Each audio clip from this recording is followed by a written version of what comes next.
Gimana kalau kalian hari ini? Luar biasa. Ibu ya, pokoknya ibu. Di sini ibu mau membawakan tentang mata pelajaran penggunaan aplikasi spreadsheet.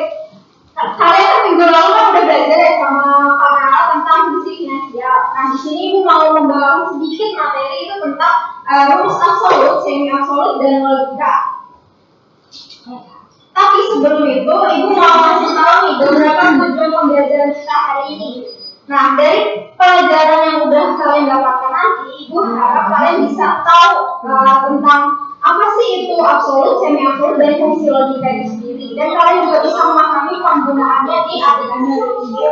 Nah, dari pemahaman yang udah kalian dapatkan nanti, ibu harapkan kalian bisa menganalisis data yang nanti akan ibu berikan. Nah, nanti di akhir itu ada tugas yang kalian kerjakan untuk KPR ya, minggu depan. Nah, setelah kalian bisa menganalisis data yang ibu berikan nanti, di minggu depan ibu bakal nunjuk kalian nih secara random untuk mempresentasikan hasil tugas kalian di depan teman-teman kalian.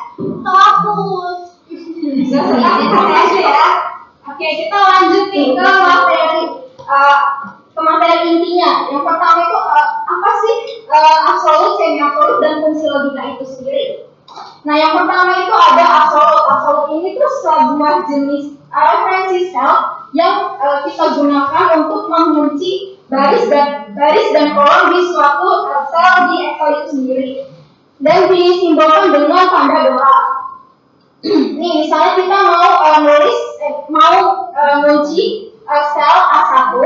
Nah, kita tuliskan dengan cara seperti ini ya. Kita kunci kolomnya dengan taruh simbol dolarnya di depan huruf A, terus setelahnya kita taruh juga tanda dolar di depan angka 1 itu sendiri. Itu artinya kita bakal mengunci kolom satu sel itu aja. Nah, jadi kalau misalnya dengan mengunci ini, kita misal mau kayak salin atau kopas kemana-mana tuh datanya tuh tetap satu gitu di A1 itu sendiri. Sedangkan kalau semi absolut itu cuma mengunci salah satunya aja, mau mengunci kolom atau mengunci si barisnya itu sendiri. Misal kalian kalau mau mengunci kolomnya, kalian bisa taruh tanda dolarnya di depan huruf C atau misalnya huruf A gitu dan sebagainya. Kalau misalnya kalian pengen mengunci barisnya aja, kalian bisa taruhnya di depan angka tanda dolarnya itu. Kalian udah paham ya baris yang mana, kolom yang mana? Kalau kolom kan itu bawah, kalau baris itu kan itu samping. Ya. Nah, kalau misalnya semi absolut ini tuh dia cuma mengunci kolomnya aja atau barisnya aja. Misal kalian kalau kopas ke tempat lain juga, misal kalian mengunci kolomnya aja, barisnya tuh berubah, cuma kolomnya nggak berubah gitu. Oke, paham? Nah, lanjut kita ada pengertian dari fungsi logika itu sendiri. Fungsi logika itu tuh sebutan untuk beberapa fungsi yang digunakan untuk mencari atau mengetahui data-data yang berhubungan dengan logika. Nah, di sini fungsi logika itu sendiri ada berapa sih? Banyak.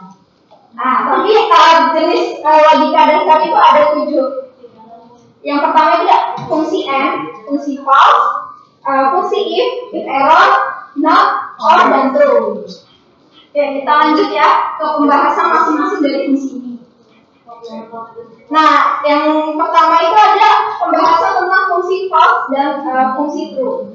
Yang pertama, fungsi false seperti namanya ya, ini berfungsi untuk menghasilkan nilai logika yang salah. Sedangkan fungsi true ini pasangannya dari si fungsi false. Dia untuk menghasilkan nilai logika yang benar atau true. Tapi kedua fungsi itu jarang banget dipakai kayak sendiri gitu. Karena kalian dengan memasukkan, misal kalian mau menguji kayak sama dengan 1 lebih besar daripada 0. Nah, itu benar apa enggak?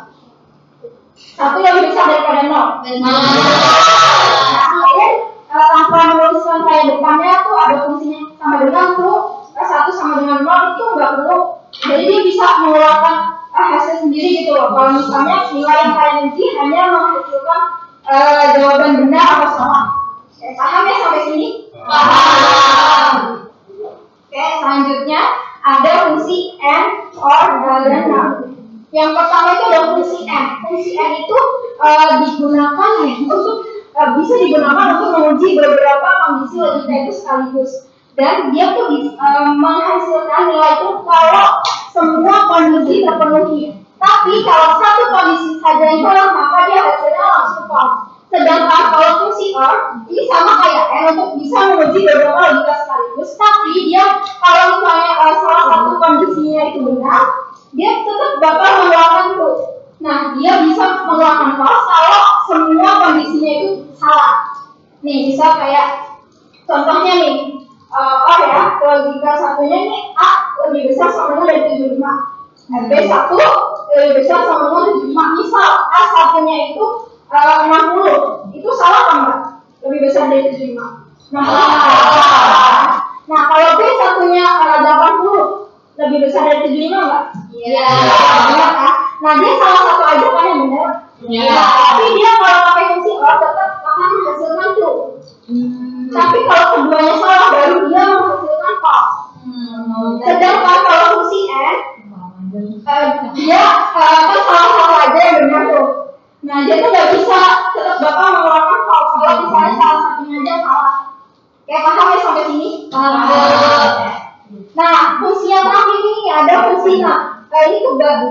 Ini tuh beda dari fungsi N dan OR karena fungsi NAT ini cuma bisa menguji salah satu nilai logika aja. Tapi fungsi NAT ini tuh hasilnya nantinya kebalikan dengan hasil aslinya gitu. Misal kondisinya tuh nilainya true. Tapi kalau kita pakai fungsi NAT ini hasilnya bakal menunjukkan nilai false. Misal A1 ini lebih besar dari 75, tapi A1 ini nilainya 60. Itu hasilnya salah atau tidak? Salah. Nah, tapi kalau kita pakai fungsi NAT itu bakal menghasilkan nilai itu. Jadi fungsinya kayak kebalikan gitu lah untuk menghasilkan apa ya? Misalnya dia membalikan nilai hasil. Paham ya teman-teman? Oke, kita lanjut. Ini ada fungsi if dan if error. Nah, yang pertama ini fungsi if. Ini fungsi itu dipakai untuk ngetes suatu kondisi yang kalian pengen tahu nih kondisinya itu gimana, tapi hasilnya juga kalian tentuin sendiri.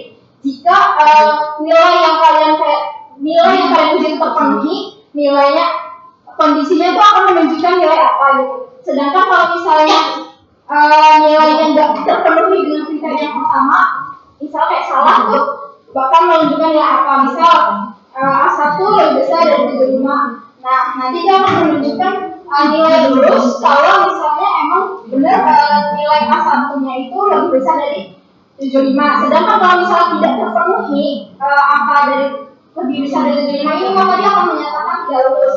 Nah, di sini yang perlu digarisbawahi teman-teman, kalian kalau mau nulis di rumusnya itu, kalau misalnya kalian mau nulis di Excel, kalau misalnya tidak ada nilai, maksudnya bukan berupa angka, itu akan kalau bisa kalian ini ya pakai tanda petik 2 gitu. Jadi garis keluar nilainya. Sedangkan kalau misalnya kalian nggak pakai tanda petik 2 itu bisa error. Sedangkan fungsi error itu kita gunakan untuk menangani error yang kiranya bakal muncul dari rumus yang kita masukkan. Nah, nanti error ini bakal nampilin nilai pengganti yang udah kita tentuin sendiri, dan bukan kode error yang biasanya kita temui itu kayak NA, value dan sebagainya. Oke, kita lanjut. Ya, kita udah waktunya tulis nih di sini. Ayo, nah ya, ibu mau tes nih teman-teman di sini. Kira-kira beneran udah paham belum sama apa yang udah dijelaskan? Oke, yang pertama itu di antara pilihan di bawah, maka format penulisan untuk saya. Atau apa ya? Itu ya. Oke. Ibu itu ya. 1, 2, 3. Saya setia. Ya beda. Yang C, ya Bu. Benar ya. Coba ya, kita submit. Keren banget ya bisa gitu. Tadi kita dapat nilai keren banget Bu. Oke, soal kedua nih, di antara fungsi di bawah ini, manakah fungsi menghasilkan nilai logika yang salah? Ini manakah fungsi menghasilkan nilai yang salah?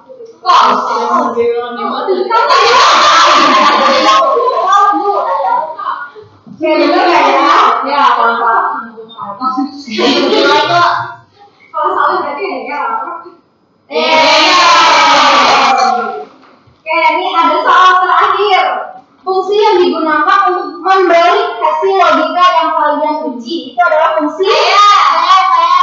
Ibu ikut ya. 1, 2, 3. Yang. Ya.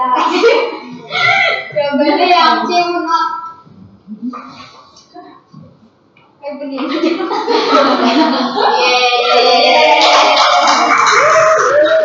Oke, di sini nanti kasih ya PPT-nya buat kalian belajar. Terus nanti akan ada PR. Kalian nanti kumpulin ya ke GCR.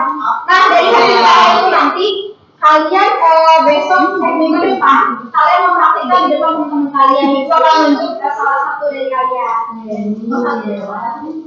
Oke, nanti kalau ada yang nggak dipahami dari mana yang ibu seperti tadi ya, kalau jelaskan tadi kalian bisa langsung menghubungi ibu ya.